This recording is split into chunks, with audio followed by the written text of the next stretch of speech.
Hey friends, welcome to another episode of the 10 Laws podcast. With East Forest, I am East Forest. Thank you for joining us. This week, I have a conversation with Harry Grammer. Harry is a really, really cool guy. We crossed paths, Rod and I did, with Harry at the Eslin Entheo Wheel event that we were facilitating at, what was that, a few months back. And he spoke there. He was also part of that thing. And I was really moved by his story, his personal story. But beyond that, before he even said anything, we just sort of met and were hanging out and we just got along. So I was pretty happy to hear that he'd be willing to come on the podcast and share a bit about his world and his work and his story on this show. And it's really powerful. It's amazing. I think you'll enjoy it. I know you're going to enjoy it. He is the founder of a nonprofit called New Earth that helps youth avoid prison and does all sorts of amazing things. He's an Obama fellow. According to Wikipedia, he is a CNN hero. I'm not sure what that means, but that sounds pretty damn cool. But he's a good guy, and I'm looking forward for us talking again sometime in the future, but we will get right into this conversation in just a moment. I do want to let you know that tomorrow, which if you're listening to this on time, tomorrow, July 7th, 2021, the sixth single, Mend, the song is called Mend, comes out from the Possible album. And then right after that, on July 23rd, the whole album, the rest, all the other songs, 11 songs in total, will be coming out on all your favorite listening services. Mend is like a solo piano song, so I record a lot of my songs start as piano songs, and some of them just stay there. Like they just don't want to have other things added. They don't need anything else, and this is one of those songs. So I think it's one of two songs on the album that are just solo piano, and I'm really looking forward to sharing it with you. And thank you so much for all your kind messages on social media or email. At East Forest and at East Forest Music, helping to share this project and giving us words of support, telling us how it's working for you and what you're enjoying. I do share some of these things, some of these songs, among other things, in advance over on the East Forest Council, which is on Patreon. And that's also a way to support this podcast, which is more or less ad-free, except from me telling you what's going on. But thank you. You know, this is something that I more or less offer in the spirit of the gift, and I do appreciate those of you who are able to give back via the Patreon. You can check it out, patreon.com/East Forest. We call it the East Forest Council. And also, we have some merch items, some garments, shall we say, because they are literally pieces of clothing that are new, and they have the beautiful Ouroboros illustration by Evan Lorenzen. That is the Possible artwork on them. These really awesome modern sweatshirts and women's tanks.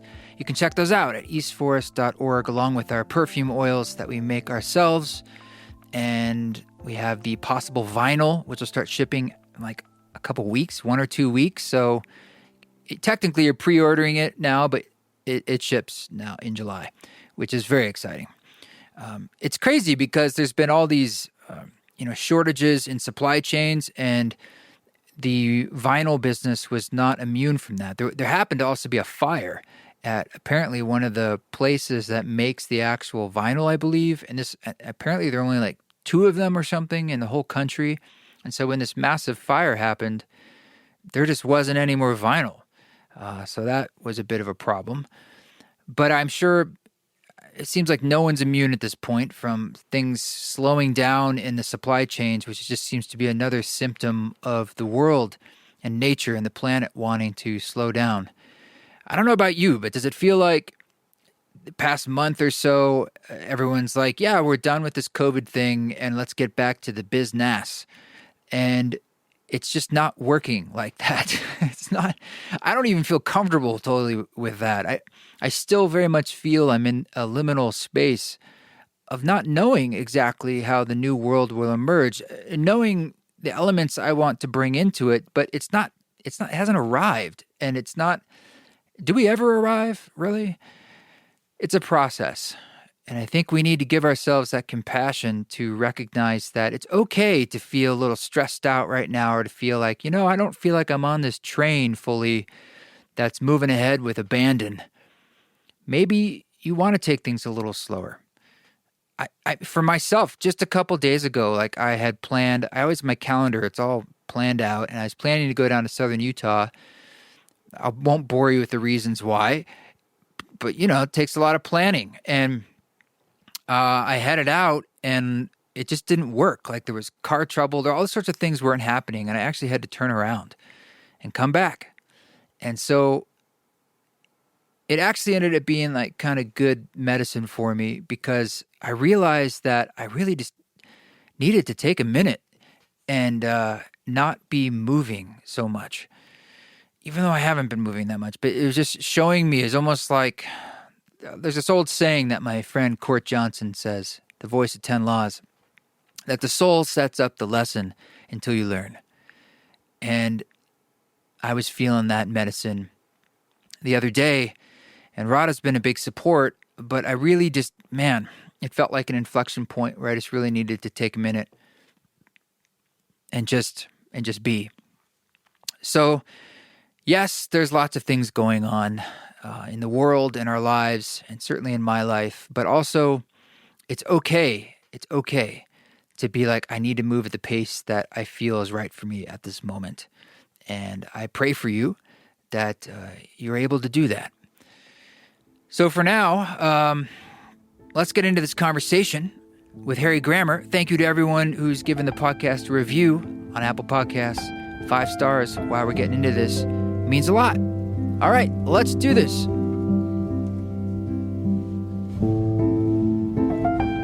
Harry, it's good to see you again, man. It's nice to see you since Eslin at the old Big Sur. Yeah, I know, man. It's good to see you too.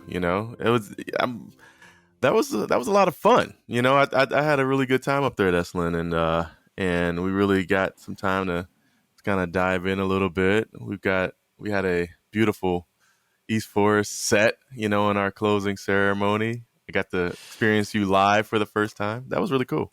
It was cool. I also, though, felt like I was like at the end of the thing, Like I remember they did like a 45-minute hour closing. Yeah. And then they're like, and here you go, take the floor. And I'm like, but you just ended it. Like, yeah. People were a bit wiped out. I think at the same time as what we needed to, be sent off back into our home. It was a great, start of an integration after, pretty long weekend of, conversation and ceremony and, and ecstatic dance. I think it was just so beautiful how you brought that in, just to send us off. Appreciate that. Cool. Yeah. Well, it was great to cross paths. And there was a moment there where you had an opportunity to share with the group. And it gave me a little bit of a glimpse into your world. And I've since kind of looked a bit into your public world. And they're both so fascinating. But I think like for people who are new to you, it might be helpful as a place to start if you wouldn't mind sharing a bit about your story, because I want to help connect the dots to like what we can talk about now and what you're working on now. Yeah. I mean, I think, my story is similar to many stories. I come into this world with the plan, I forget the plan. I fall into the Maya, then the thrill of pain trying to, remember that you are the plan. I think that's most of my childhood, and I was a C-section baby, and so looking for ways early on to experience the original suffering that I didn't get at childbirth. I think that had a lot to do with it. I played high school football. I was seen as a really sort of a football star in my community, and I was involved in gangs as a young person too at the same time, and Where was this? Where did you grow up? Yeah, so I grew up in Chicago. Then I moved to California. So moved to the LA area for high school, and then jumped right in. It's a very different culture here in LA than in Chicago. Chicago is one of those places where, you as a kid you watch, uh, these 80-year-old grandmothers, walking to the bus stop with fur coats and high heels and 8 inches or 8 feet of snow, right? Like Yeah, different. yeah, It's like New York. Yeah, yeah. it's like you watch people sort of just kind of just track through life in this way of just like it feels like life should be all about suffering, the cold, and it's on the south side where I grew up, we had like just abandoned buildings for blocks, and the public transportation that was always full and people standing, and just everyone's in this life of sardine. And that was a lot of my childhood was about just experiencing, you know, roughing it through life, and I think, I took that on as a teenager. And yeah, I had, at 18 had become a father myself. And, Mm. that was a moment of just, not even a moment. It's been a lifetime of just, you know, digging a little deeper into why we bring about these types of experiences in our lives. I then, um, went off to college here in California. I had a full ride scholarship to University of Hawaii, and I had turned my scholarship down to be near my son and to be here when he was born and to take care of my son here in California. My family weren't big fans of that. My parents had raised me to really go off and play professional football. And I decided to not go to a D1, to go to a D2 school here in California.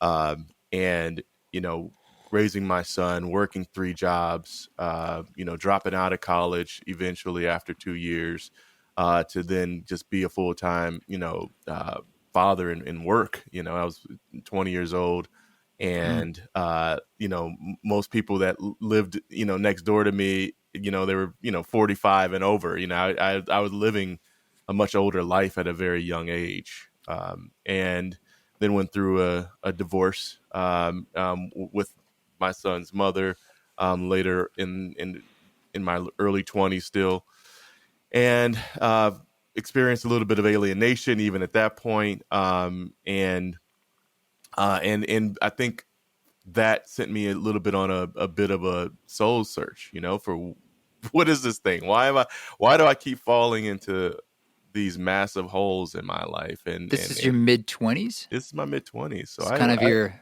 had a spiritual break there. yeah, I was 25 at that time. And then at 26 years old, I think I had purposely, intentionally lost everything to experience homelessness, and to lose it all. I'd felt at that point that I was chasing after this American dream, and that's something I think many of us are. It gets drilled into us to be, to live out this dream, this American thing. Go, you grow up and you go to college and you get the house and you get married and you Yeah. get the dog, and then you realize that this isn't it, and so homelessness became my reality, and I did it because I wanted to lose it all. I wanted to lose that dream. I wanted to also know that having everything isn't everything, and living on the streets isn't losing everything. I wanted to, as Nina Simone says in her song, Cinnamon, I wanted to run to the devil. I wanted to run to the devil and laugh in its face. I wanted to divorce myself of this Damn. this archetypal, sort of, this construct that I felt that I was born into. And so I was in home. I was in homelessness for almost a full year, living out of a tent with no money. Here in LA area, at the beach, of course. I moved around from beach to beach. Um, but it was also my time of meditation, and it's where I picked up the art of meditation, and it's where I picked up the art of really diving deeper into poetry, and diving deep into self inquiry at that time. And it was at that time I also wanted to divorce myself of any traditional way of making a living and building a path for myself. And that's when during that time is when I discovered that I wanted to give back to my community. I wanted to work with young people and young men that had that experience what I had experienced, in this confusion of what it is to be a man, to be a black man, um, to be a a person traveling through uh, the construct of the America, right? And I wanted to give back, and I didn't really know what that looked like at that time. I had written about it while I was homeless. I gave it the name New Earth at that time because I was living on the earth at that time, and came back to the community, and started I started a room at a cafe at a coffee shop, called Expression Mondays. And In the beginning, it was just a call to folks that were in my neighborhood that had seen, a lot of injustice happening, a lot of poverty occurring in our streets. Just saw that we could do better as a community, and it was a open mic, an open stage um, night where I invited, the local community to come in and express on our stage. It wasn't even a stage at that time; it was just a room, and with chairs, and it was a cafe that had just opened on my street, um, and it was an invitation. And I had caught uh, the owner of the cafe one night just sanding down, tables, and he was just getting ready to do his opening night. And I walked up to him and I said, "Hey, sir," and he said, "Hey, is is Izzy. His name is Izzy." And he said, "Well," I said, "Izzy, well, I have a dream and I have this vision that I had been thinking about, to have a night where we invite the community to come in, and they can write poems, they can sing songs, they can perform monologues, but it has to be something fresh and new about what's happening in our community. It's not a place where it's an open mic where you know the room is full of people talking. It's be a place where we give people full attention, to the person on stage sharing their story. We give them 5 minutes, and it be an intentive or an intentional place of sharing about our community." And he said, "Okay, man, great." He said, "Well, what day you want to do it?" I said, "I want to do it on Mondays." He said, "Well, why Monday? Don't you want to do it on a Friday?" So I said, "No, because I'm trying to just transform my Monday. Like Mondays were Ha! horrible growing up and working and working, where I wanted to transform my Mondays." He said, "Sure." So, I called all my friends. I put flyers out in the community. And of course, first night, nobody shows up, right? I had two friends of mine show up, friend named Daniel, another friend named Betsy. Daniel comes in. Daniel sings a song. I stand in the middle. I do a poem. Betsy does a monologue. There's one guy in the back of the room with his back turned to us, and he's Ouch. just yeah, it is it. We're done. We're done. We did it after 20 minutes. He claps his hands. He's got his back to us, and he says "woohoo," and that was it. I've been And, there, man. and you've been there, right? And Yeah, I've been there, sadly. Yeah. so the next week, I do it again. I go out, I call on my friends, I put out flyers. Hey, we're calling for it this night so we can express and have a place where we can talk about these issues within our community. Second week, no one shows up. It's just me. So I push the tables out of the way. I push the chairs out of the way. I have my little spot in the cafe. My audience, once again, was the same guy in the back of the room with his chair turned backwards. His big lounge chair turns backwards, and he's reading a paper, and he woo. Well, I hear this voice inside that says, "Keep coming, keep going, don't stop. Just move tables out of the way and move chairs out of the way and keep coming back." And that's exactly what I did. And I did that for the next month, and then people started to come in slowly but surely, 2, 3.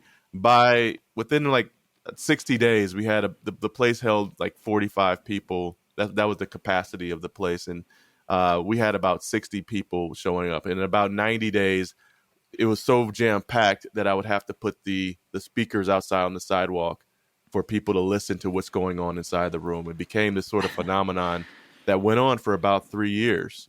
People would show up, and there were celebrities that showed up. There was Byron Katie had showed up, and he's gotten on our stage. There was a call I got one afternoon, that we were going to have a special guest, and this special guest was going to come later that evening. And a friend of mine said, I can't tell you who it is, but this person is an extraordinarily special person, and he's going to show up. And we're like, who is this guy? So later on that night, the place is packed. We're just getting ready to start the night. He pulls up in a car.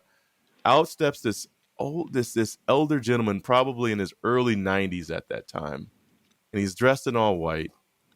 And my good friend Coot, he said, this is the last living disciple of Gandhi, and he's found out about your expression night, and he'd love to share on your stage.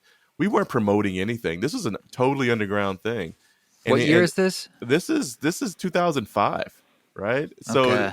his name is Dwarko G. Sandrani. Had said, I heard about this New Earth and what you're doing with New Earth, and I want to be there on your stage to share with the New Earth. Can I share on your stage? I said, absolutely. So we beelined him right to the stage of the room, and he sat on the stage and he just shared, his time with Gandhi, and he shared about, just lessons in life, and how to live life like driving a car, and how to be careful, and also stay within the lines, but cross lines when you need to. I mean, it was just a beautiful talk that he had shared with us, and he had come back about 3 times after that time. Every time he was in LA, he'd come visit us. But it was for me, it was something that it was around that time, something that told me we were doing the right thing by bringing people together. And then we had started our programming, inside of the youth detention facilities at that time too. And our first board of directors, all of our instructors, all came from that room when we were going out into the community and working with incarcerated youth and formerly incarcerated youth as they were returning back to the community. And sort of this beautiful sort of out of this homelessness was this sort of resurrection of community, that I brought with me. And so then it goes on to just, a life of, my life has been really a sacrifice, for others, the bodhisattva way, of diving all in and not going into the cave and meditating. Not that there's anything wrong with that at all, but, there's a sense of, the walking meditation, the working meditation that I practice every day. You were like an LA Sadhu or something when you it's kind of how it went down. It's like you had a past life as an Indian Sadhu or something. Because I would imagine when you were in that scene, the homeless scene in LA, you didn't run across a lot of others that intentionally entered at sort of a rejection, almost beat style. Just like, I'm going to tap out because I need to figure some shit out. But that's a bold way to do that. Yeah, it was a tap out, and here's the thing, I'm in LA, and I have tons of friends. I was going to say, you grew up there. It's like, you probably could go knock on somebody's door, Exactly. Yeah. I have friends like, hey man, no, what are you doing? Come crash on my couch. You can surf over here, you can surf over there. And there was I said no. I was like, no, I need to do this. I need to lose this thing. I need to lose this thing that's tangled inside of me that tells me that the only way to live is the way that I've been conditioned to live, and that is to continue to go look for work, climb the corporate ladder. And these are things that were really deep, in my psyche. And I didn't know much about it. I'd read, the year before I had read Carlos Castaneda's work, that really kind of set me out onto the path. There was a peeling away that was occurring, and I was discovering through writing. I had traveled out of the country for the first time a year before. My father was in a coma for a few weeks, and my father and I didn't have the strongest relationship growing up, and my father's a former Vietnam veteran, and kind of tough. And my father worked a lot when I was growing up. He comes from a long line of, military veterans that are really, really Yeah. stoic, and my father, I went to bed at night, and my father was at work. I woke up in the morning. He had already left for work again. So, my father was in the coma after a very severe heart attack. And when he came out, he said the only thing I want to do right now is to see you. And he was in Munich, Germany at the time. And so I had gotten my passport and pulled some cash together to get over there, and was with my father in the hospital. And he was able to walk, and we went down to the cafeteria, and we sat in the cafeteria, these cold silver tables that they have in the cafeteria, but tons of light coming in the room. And it was just my father and I, and he was in his robe, and my father was in the coma so long that, my father had dyed his hair black, just trying to look good, but he's gray underneath. All of his gray was back. So when I saw my father, I saw him as like this Moses all of a sudden, and he had this really deep spiritual essence about him. I looked into his eyes, and it wasn't my father anymore. It's kind of He funny. went through a journey. He went through a journey in there. Yeah. And his eyes were different. And so on the other end of this, I was like, wow, what's going on with my dad? So we go down to the cafeteria, and my dad, the first thing that he says to me is the words I've never heard him say before to me. At least I don't remember him saying them before to me. He said, "I love you." And that broke me down. Like those were the words I needed to hear my entire life. Isn't that wild? Yeah. It's wild. So simple, but I had a similar experience. But like my dad's a vet, and we actually were a great dad. But I hadn't heard that phrase until like I went through this crisis, and we both hadn't really had that connection with that 3 words.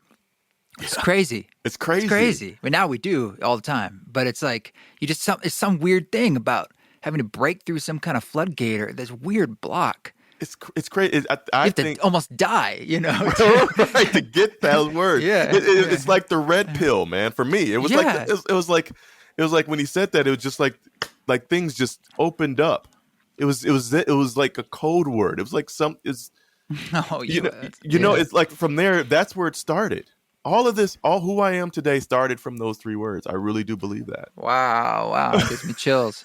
Wow, and then I my father, I stayed with him in the hospital, and he shared with me, his entire life, growing up as a kid. And, he talked about his parents both died when he was in his early 30s. I was about 7 when my grandparents had died. So I really didn't know him that much, but I was very curious about them and his life.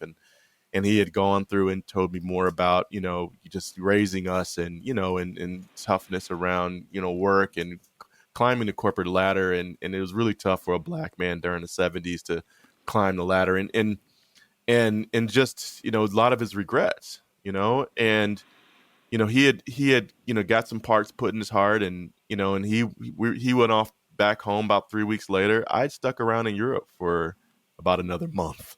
I met some friends, and I had traveled around, and I'm from the south side of Chicago. I had no dreams and no desire to ever leave literally my neighborhood. It just wasn't there. Wow. I didn't have any desire to travel or go anywhere else. Everything that my whole entire world up in that point all existed within, maybe 5 to 10 miles. And I would drive, maybe downtown or something to go to a nightclub or whatever, but I didn't have any desires. So when I was in Europe and I had traveled to Italy, and I was in Munich and Germany and Austria as this black man with these dreads, with these baggy hip hop clothes, and everyone staring, like it was just this paradigm shift for me that, wow, I am I'm a global human. I am not, who I had been conditioned to think I am. And at that point, I came back to the States, and that's when things just started to peel away. Like it's sort of like an ayahuasca journey, and reality starts to just fade away into, the other. It was very similar. The reality began to melt really quickly for me, and I got very interested in what is this thing And I was really upset too. I was upset that no one in my community had told me that we can live outside of the box. We can actually sort of stretch ourselves a little bit, because I hadn't had that experience growing up. They probably didn't either. I mean, it's Right. like if you don't see it around you, it doesn't exist, really. This is really pre much of the internet really taking off. So it's not like it's in the consciousness as much. Like, yeah, you can go, there's more to this world. You can go access it if you put your mind to it or want to in some ways. But it blows my mind, sort of this process you went through with your father, that like the roles you play for each other, Hmm. and how that unlocked your life, really. It did. And my father, and my father's still alive today, and he's healthy and he's strong, and we're really close now. Um, we had I remember a story of, after I had gotten back from Europe and he had already been back, we had set up to have lunch. My parents and I have set up to have lunch every week at this cafeteria, very similar to the cafeteria that was in the hospital in Munich. It was called Beagle's Cafe, and it's in Pasadena. I don't know if it's still around, but it was in Pasadena. And we would sit there every week and just go through the line, the buffet line, and with our tray, and then we'd sit down, and we'd just enjoy lunch, and I had already been starting to sort of float out into this soul seeking place and reading and meditating almost every day, all day. And my father looks at me and he says, "Man, where are you going?" And I said, "What do you mean?" And and my hair had grown long, my beard had grown long. I was experiencing this very similar sadhu experience. It was just the beginning of it, right? And my father says, "Where are you going?" And he's looking at me, and probably at that time I'd probably been really traveling, sort of, through the Akashic records or something at that time, and and and my father says, "Where are you going?" I said, I gotta go. I have to leave, And he looks at me and says, "Don't go too far, man. Don't go too far." I said, "No, Dad, I gotta experience where I'm going." He's like, "Man, just don't go too far." And they didn't really understand that this transformation was happening with me, and it was caused by my experience with my dad. And now he's wondering what's Mm. going on. But then I get back and start having the going through homeless and having the experiences I was having and coming out of homelessness, and then sort of reconnecting with my father after that again, and he's seeing the changes in me. He began to then start, picking up Carlos Castaneda, and Oh. he started to learn about the Toltec way, and started to pick up books, about, deeper sense of spirituality. My father was also a deacon of a Christian church, so he was deeply rooted in, Christianity, and, he saw that something was happening with his son. So if you have a conversation on on with my father today, you, you it's very mystical conversation. My father's Wow.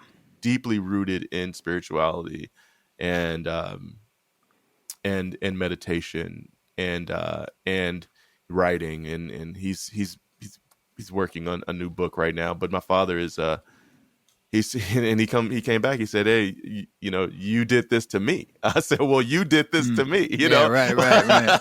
right? So, yeah. Tell me about when you were going through this process. Um, I, I mean, I'm guessing this wasn't like a normal process among like your friends and peers, and especially for people of color.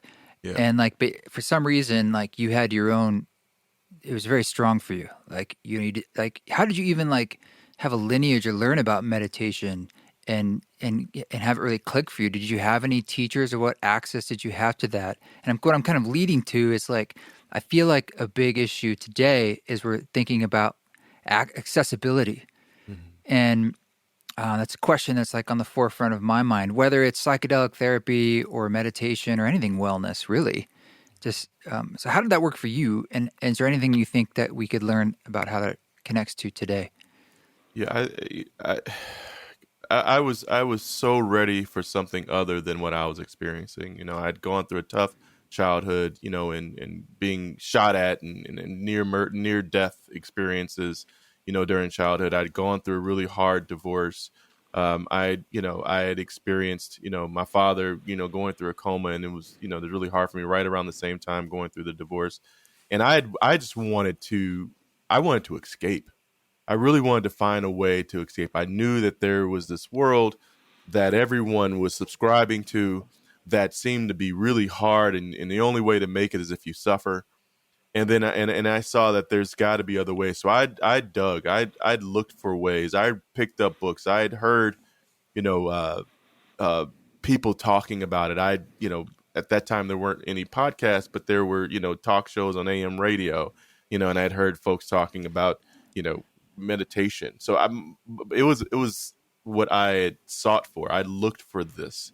And learning meditation was really, you know, I didn't have a teacher. I'd spent time, in front of the ocean, writing and late nights in front of the ocean as well, just quieting my mind, walking and talking to other homeless people, and they would talk about spirituality and also about meditation, and maybe gave me a few breathing techniques to use for my meditation.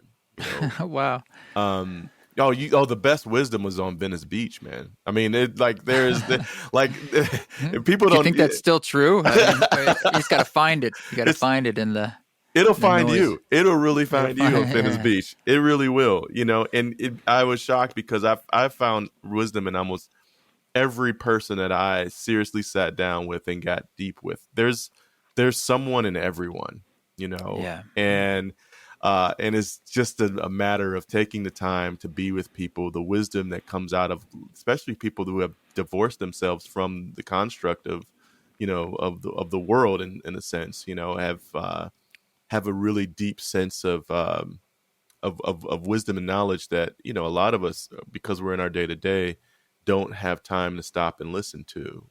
And so it just takes moments. And, so I had learned, by just being very curious. And today, the way that we begin to talk about access, to whether it be, psychedelic therapy or whether it be meditation, is through it's through bringing it. I think it's up to us who have vowed to make change in our communities and bring these tools forward, that we actually do it. Right now, we're teaching TM to the young people at our organization, through the David Lynch Foundation. So the David Lynch Foundation has a full youth program of teaching youth. So we do meditation at our center. We also, we bring forth yoga. But yeah, access is one. Either it shows up and it's in front of you, and then you it's something that you either grab or not, and or you go look for it, or it's something that's just there, and it's your time, and it's your moment to actually begin a practice of self-healing, so to speak, and these other tools of meditation that can help us really make sense and ground ourselves in a very, very chaotic world. I totally agree that when the time is right, people will perhaps use and grab that's available to them. So, do you feel like for those who want to provide help to their communities, or even more broadly their communities, is it a question of making opportunities, like gifts? Essentially, it's like just there's sort of whatever gifts you have or ways that you might want to be able to help. It's sort of making that available. Oh yeah. I encourage, that if you do have a gift, to give it away. I think that's the greatest, that's the greatest gift in life. And of course, I mean, if we all have to make a living at some point. You can't give away meditation or meditation practices, or you can't, you eventually need to, make a living, or not. I don't like to use have tos, because I was homeless for quite some time, and I could have stayed there easily and found a way to make my life work. But I had a mission that I needed to go out and begin to to take on. So yeah, I do believe that, if you have a gift, why not give it away? Mm. People ask me all the time, what can I do? And especially after this last year, with what's happened with social justice, and and folks coming forth, last about this time last year, most if not all of um, um, white people in my community, right, were asking, Harry, what should I do? This is happening, and I'm feeling this experience of like not doing enough. I should be a part of this movement. What can I do? What should I do? And I tell people all the time, first, if it's in these communities that are sort of if communities that are sort of deserts for spiritual tools, for food, for just all around support. First thing that you do is that you get proximate. You get proximate to the issue. You don't really want to come in and say, hey, I've got this sort of this I've got the answer for you. You want to get proximate. You want to connect with organizations that are doing the work. You want to you want to connect with churches, or whatever's in the community that is for where the people are and where the people gather, and you want to listen. Get proximate and listen. And then when you feel and see the time is right, and you see that your gift can apply to supporting the actual situation, or the overall situation, then you can begin to ask if you can offer that gift, to the people, or to those people directly. I think that's the way to do it. Other than that, anytime I'll just use a story. A friend of mine, she had gone to Sri Lanka about 10 years ago, and she gets to Sri Lanka, and she was there with an organization that was, bringing food. They're bringing food to the children of Sri Lanka. Well, while she was there, of course, it was the first time she had ever seen the toilets that are in India and in Sri Lanka. Mm. And if you've been to India before, there's a lot of squatting, right? And everywhere you go, you got to squat. So she's like, you know what? I'm going to create a cause to bring more toilets to Sri Lanka, that people can sit on and they can do their due. Well, that was a big fail, right? So she realized that people didn't actually want those toilets. I did the same thing when I was in Africa. I was out in Tanzania, in Arusha, Tanzania once, and me and a friend of mine were out working with the community, and we saw these kids in a park, and they were kicking around a deflated soccer ball. And they're kicking it around, they're just having a great time. But a friend of mine and I had an idea. We're like, you know what? We're gonna go to the grocery store. We're gonna get another soccer ball. We're gonna pump it up, and then you're gonna gift these kids, and we're gonna surprise them with this soccer ball. So we came back an hour later with this soccer ball, and pridefully we just sort of rolled the soccer ball out on the field, and kids looked at it. They kicked it around for about 10 minutes, man. And then they went back and got their deflated soccer ball and kept playing their game. So it's the same thing here, right? We've got to be listening enough to know what is the need. What do people actually need? Do they need my soccer ball? Do they need the toilets that I want to bring forth, or do they just need someone to listen, and someone to be witness? You know what? I think sometimes witness is enough, right? I think sometimes, in these situations where people are going through really hard times through COVID, through racial injustice, and I think sometimes when friends of mine who are Caucasian, who are white, ask me what to do, I say just go get proximate and witness. Be witness to it. Just be there to understand and to hear, you know, what's going on, because that's a thing that's, I think, is missing a lot, because there's a lot of folks that are debating in politics and people talking over people.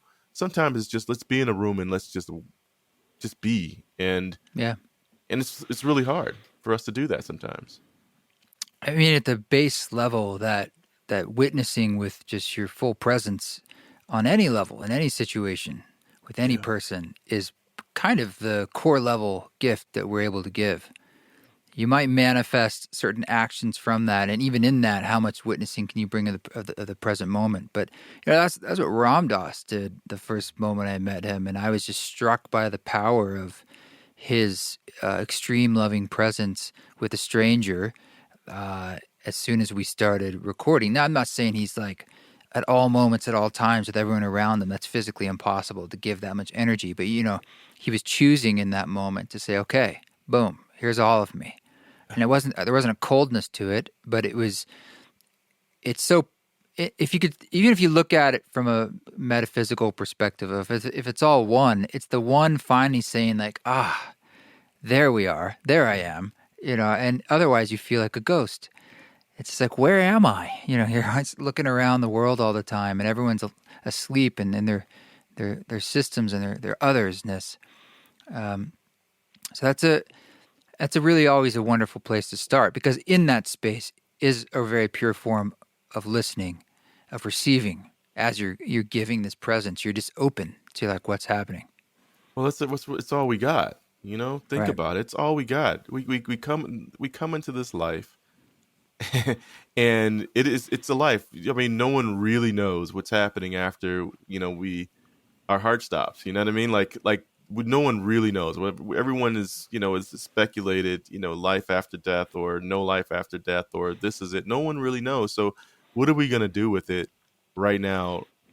But other than just be present with each other, be present to life. Are we all rushing and working so hard to get to that place? Why try to do all that when we can just do it right now? Why are we working and pushing? What are we trying to do? Are we trying to earn our lives back? Why don't we just have our lives right now? Why don't we just be present with every person we come across? I had to learn that through having children, man. I got 5 kids, and and the ages range from 27 to 7. and I've had to learn about being present, and now that really had to, like Yeah, man. I'm laughing. I can't even imagine. That's insane. right. Yeah. And the reason why because they grow up really quickly. There's a certain point when after like the 3rd child, you realize like, wait a minute, this happens quickly. Like this like they're moving, like they're a baby and you're carrying them, and the next thing you know, they're off to college. Like it happens in a blink of an eye. And me, I don't want to miss a moment. I don't want to miss a moment of my children's life, and my 2 youngest right now, they're still they're still like kids. I get they're 7 and 8 years old, but they're still really kid, really like curious and really, playing with toys and, putting on capes and, and like, God, I can't imagine missing that. Yeah. like I can't imagine being with them and all their curiosity and like being too busy, or I got to get back to work, or or I've got so they've taught me in like the power of presence and being present, and what you lose when you're not present with people, what you lose when you're not really paying attention. And it's become a big part of my life today. Is that something that you're like, how would you say the rubber meets the road in the work you're doing with New Earth? Like, is it teaching some of these tools, or is it much more just like dealing with like what's right up front and center? Like, tell us a little bit about that and how it actually works. Yeah, I mean, how do you provide that support, to and maybe tell us, people who don't know what that is, New Earth now, and what you're up to. Yeah, so New Earth organization, I found a New Earth organization in 2004, and we are a arts-based, mentorship-based arts education and vocational organization providing programs and services to young people who are journeying through the juvenile justice system, incarcerated, and also formerly incarcerated youth, and also foster care youth and former foster care youth who I would say have been professionally parented, and not really have received the tools to venture out into the world and just live a life of adulthood. And so, we have myriad of programs. I mean, we have a high school on our Culver City site, specifically for the young people, and very catered and precision care for young people who are in the position of formerly incarcerated, or or currently foster care, or former foster care. We have job programs, we have job placement, we have employment. A third of our staff at New Earth, our alumni. We also have arts programs. We do wilderness programs. We go out, to the mountains every year with the group that have never been outside the city, just coming out of incarceration, and we open up the world of the wild. Wow, that must be powerful. It's powerful. Imagine, the astronauts when they leave the atmosphere, right? And they look back and they see how small the Earth is. That's akin to the experience that the young people have when they go out to wilderness for the first time. They go out to the wilderness and they see how small their block is, or their neighborhood, and for the first time they look out and you've got the abyss of possibility. And so there's these acclimating points, to that happen during the trip out there. And, they're really in this sort of liminal space, and of disequilibrium for a little bit, but then come to and say, wow, I'm in this new place. I'm going to sort of try on, certain things. I'm going to push myself a little further. I'm going to hike a little longer. We're going to peak this mountain today. And then they go back into their community and they use these tools of perseverance through the hardships that they have back, in Compton and South Central LA and East LA. They're able to then sort of translate that back in a very powerful way. So I love the trips that we do with the kids that come out. It's really impactful and they get a lot out of it. But the work that we do is really around the precision care of providing each individual with their own individualized plan, with our programs. And we program on the inside. So we're in the jails, we're in the juvenile detention facilities doing our work. So we teach a program called Flow, which is our poetry sort of program, sort of how I help them to see the marvel of life, through their own writing, and then also through witnessing each other. We also have Down to Earth is our gardening program. So they get an opportunity just to put their hands in the earth. And then on the outside, we have the myriad of reentry programs in our high school, and we go a lot deeper when they're back into the community. That's a lot. I mean, that's a lot of offerings. Yeah, you have going on. Yeah, it's a pretty big organization. Yeah. Damn. So we've worked with about 30,000 young people since 2004. And wow. so on any given week, we're working with about 250 young people every single week. And have been for 14 years, and we've grown. I mean, I can't say we've been doing this since the beginning. I mean, we've grown over the last 10 years exponentially to do the work that we do, and there's so much more that we do. But the problem is large. The United States incarcerates more children than any other sort of any other country in the world, actually. And we just have a really big problem. And I've been fighting that. There's also an entire advocacy side of what we do to stop mass incarceration of kids, especially around status offenses and kids being locked up for not doing crimes, which there's a prevalence of that in the country. So I believe in the innocence of children. I believe that. Even though that they've done things that have been wrong, I know where they come from. I was in these communities. I know how conditioned they are to sometimes go that direction. Not everybody, but some are. And I believe when they come to me, I'll say this: when people see them, they see someone who has lost their way, who is kind of a throwaway kid. When we see them, we're like, oh, wow, pure possibility, because it's just that they've been led the wrong direction and have been conditioned in a certain way.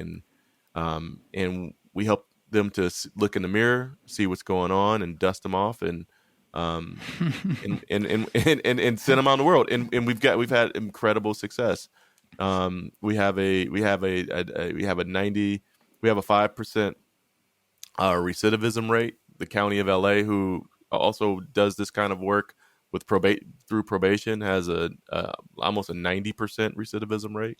Oh, You know, to incarcerate one child in Los Angeles is $700,000 for 1 year.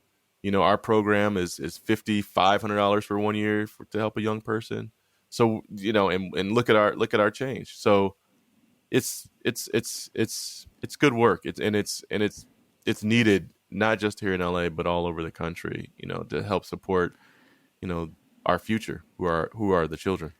good for you. Well, I know you're short on time. Do you Yeah. got to bounce, or do you got room for just two more follow-ups? Oh, I got time. Let's do it. All right. So what I'm curious about, that's some amazing information. What do you find is the thing that those kids need most? And when I say kids, I'm assuming you're talking about even like 17-year-olds. I'm talking You know, 17, even so I'm saying, even 20 years old. okay, Yeah. okay, perfect. So it's like, from the outside, sometimes people have made mistakes, and on some level, there needs to be this teaching element. It can't just be like, let's forget about that. But where's that balance? So part of it is, what are they actually needing so they can help shift?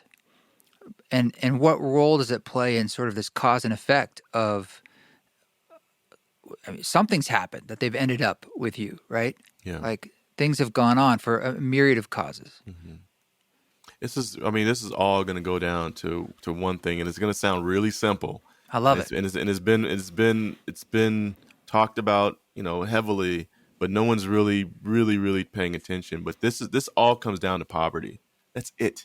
This is a poor problem. This comes down to basic physiological needs, right? They need food, they need water, they need shelter, and their families need the same thing. When so you've got Maslow's hierarchy of need, right? And you've got, at the top of the hierarchy of need, you got self-actualization. A lot of times programs like ours, and I think in general, people think they can go right to self-actualization. And what they do when they go into these programs, whether it be reentry program or youth programs, people are trying to affect and impact this sort of really deep self-actualization. Like, they're going into programming to help them, to force them to change, right? And that's a problem, because when I was a kid, my mom used to tell me all the time, she's like, how are you going to think with this when this is louder? You know what I mean? And she's pointing to her head, and then she points to her stomach. So how are you going to think with your head, when your stomach is louder? And it's the truth. And we've come to realize that we get much more success when we're able to first provide the greatest needs first. Sometimes it's just housing. Sometimes kids are living in studio apartments, at 17 years old, with their mom and her boyfriend and like their 6 other siblings, right? Yeah. There's no way to really sort of stay sane in that environment for anybody. So the 17-year-old acts out, or they're out in the street, or they find, they have more stability or shelter, living in a house, with other gang members, and then they're doing what happens in that house, and go out and do some crimes or whatever, and then the next thing you know, they land in jail, whatever. These are just simple things, right? And then, or food, I'll just use our centers in Culver City, but but our entire district that we work with is almost all of LA, but mostly South LA and some East LA are the young people and our clients that come to us, and that are often the majority of the young people who are incarcerated in the youth detention facilities. But I'll use Culver City, for example, because I know their data really well. So Culver City, I get their arrest report. I know who's being arrested and for what. And 85% of their arrests are from theft. And then if we go up into what's happening is that they're usually in the shopping mall, or in a grocery store, stealing food or clothing.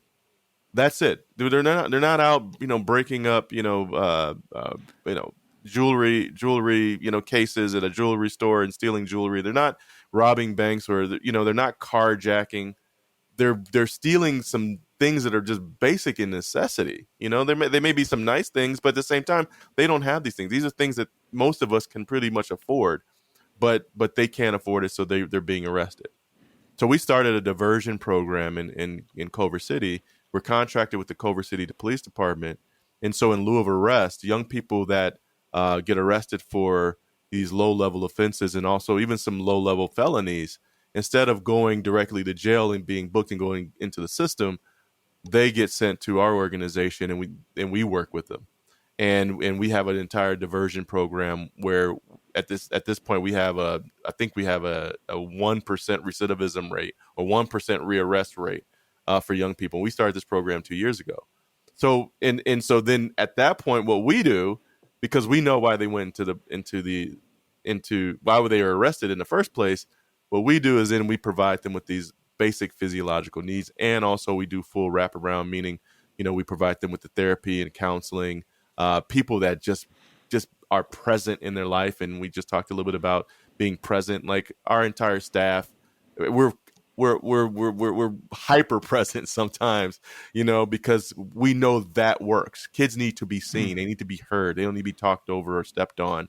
They need to be heard. And a lot of them are crying out through whatever they're doing to get arrested in the first place.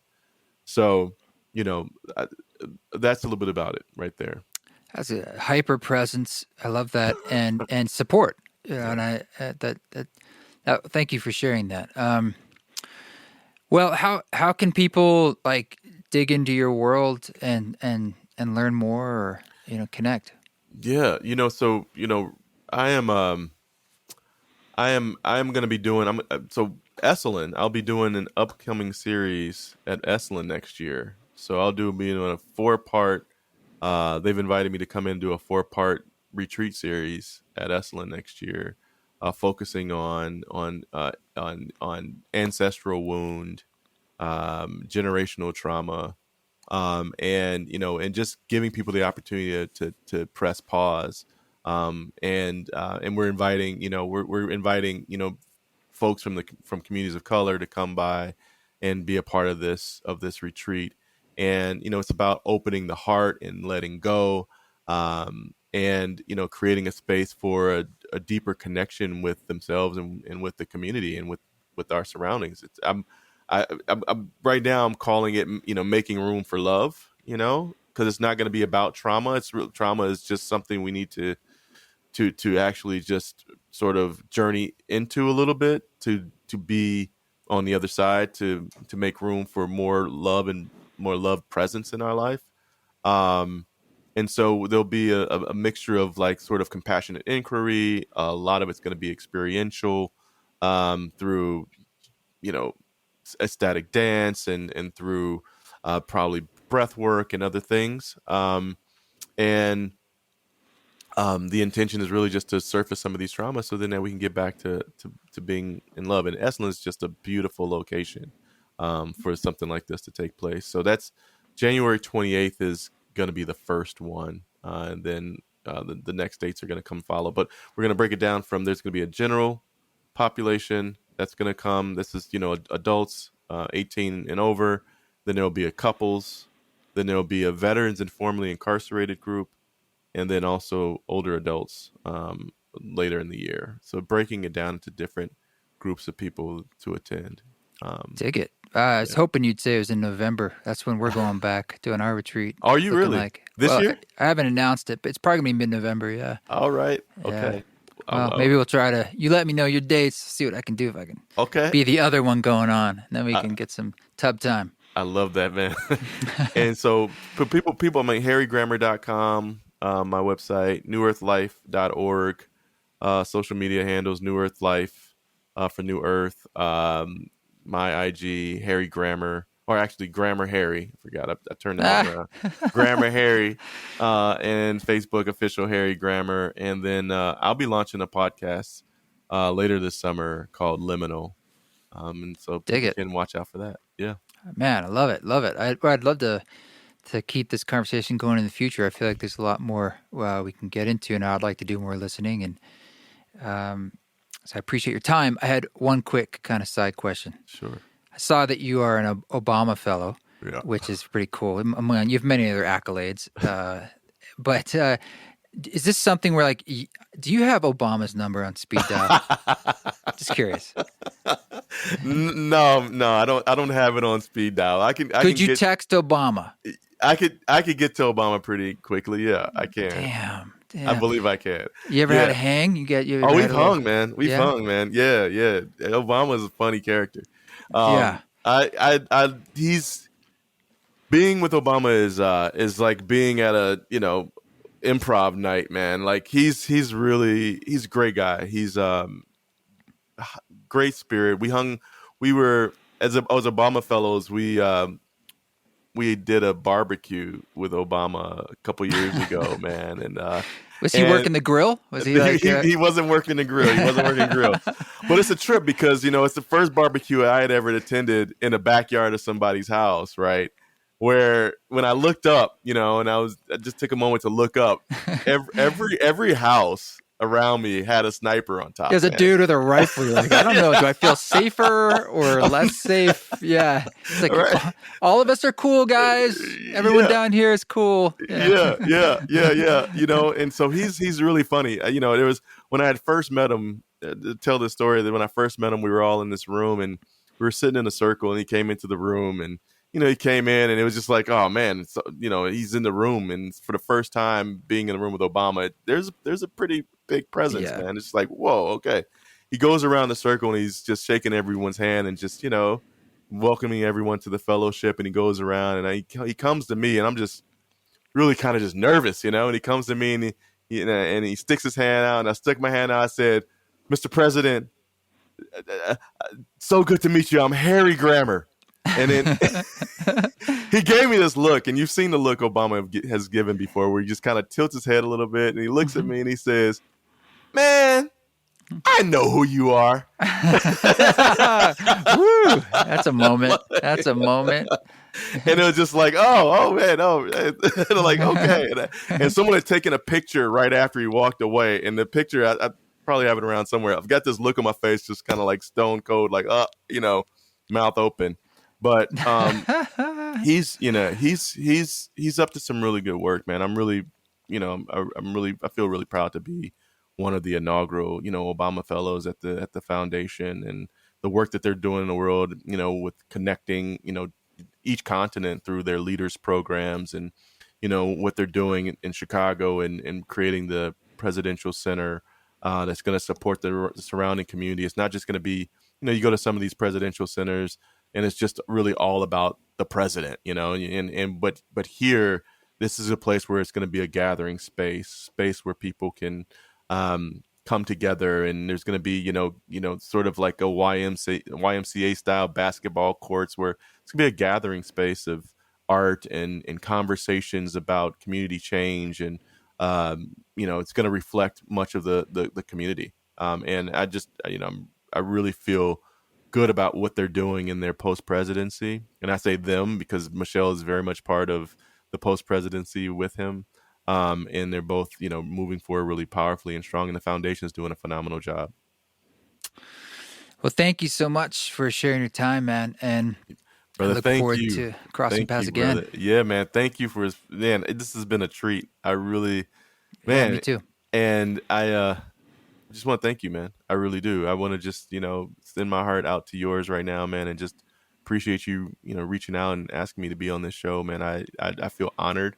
I've been a big fan of yours, prior to meeting you, and your work and your music and the work that, that you've done in the world. I've been following you. So it feels really good to be here. Well, thank you. The honor is all mine, but thank you. And if there's anything I can ever do to support all your work, please let me know. I mean, maybe there is some kind of interesting intersection with music or offerings or recordings. I don't know, or helping people tell their stories with music involved. Who knows? But put it in your mind. Let's explore. Yeah. All right, brother. Thank you. Man, Harry, thank you. I really enjoyed talking to you. It's one of the greatest gifts of this podcast, is getting the opportunity for someone I already like and have gotten to know, to basically block out time to really listen and get to know them better. That's my favorite thing about doing this podcast. Besides having another forum to connect with y'all, but that's the moment where I'm actually like interfacing with another human being and getting to practice listening, which is great to do. So check out Harry's organization, and he's doing that. He's doing as he mentioned to me, a multi-part retreat series at Eslin Institute. So sounds really amazing. So check it out. Thanks again to all of our East Forest Council members on the Patreon, patreon.com/East Forest. And thank you, all of you, for supporting how you can this project, whether it's through merch, coming to a show, making a social media post, or just saying hello, team@eastforest.org, where you can always do that tagging thing, and it'll make its way through the fractalized system of information known as the series of tubes of the internet. This song that you're hearing in the background is Mend. It is that song that I was talking about at the beginning of this podcast. This is a little preview for y'all. This comes out on July 7th on all streaming platforms, and you can buy the vinyl now for the entire Possible album. It's a beautiful iridescent blue, semi-translucent vinyl, all on one vinyl. We crammed the entire record on one vinyl.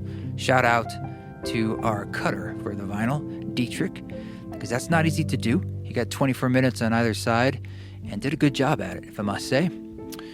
I have no idea how that process actually works when they say they actually cut a vinyl. I mean, I know you're actually cutting something into actual vinyl, but how that translates into music and how one does that better or something, it is an art that I will not be mastering most likely in this lifetime.